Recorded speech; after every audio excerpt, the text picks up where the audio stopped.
मस्त टम्म फुगलेला वाफवलेला साबुदाणा वडा आणि त्याबरोबर अतिशय टेस्टी अशी ही दही चटणी.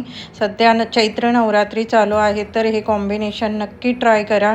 इथे फक्त 1 वाटी साबुदाणा रात्रभर किंवा 3 ते 4 तास भिजवून घेतलेला आहे. त्यामध्ये अर्धी वाटी जाडसर कुटलेले शेंगदाणे, 1 चमचा मिरची पेस्ट, 2 ते 3 किसलेले बटाटे आणि 1 चमचा मीठ घालून छान असं घट्ट मळून घ्यायचं आहे. थोडासा तुपाचा हात लावून घ्यायचा आहे आणि त्याचे असे छोटे छोटे हे वडे करायचे आहेत. हे वडे तुम्ही एअर फ्रायमध्येही करू शकता, अतिशय क्रिस्पी कुरकुरीत होतात.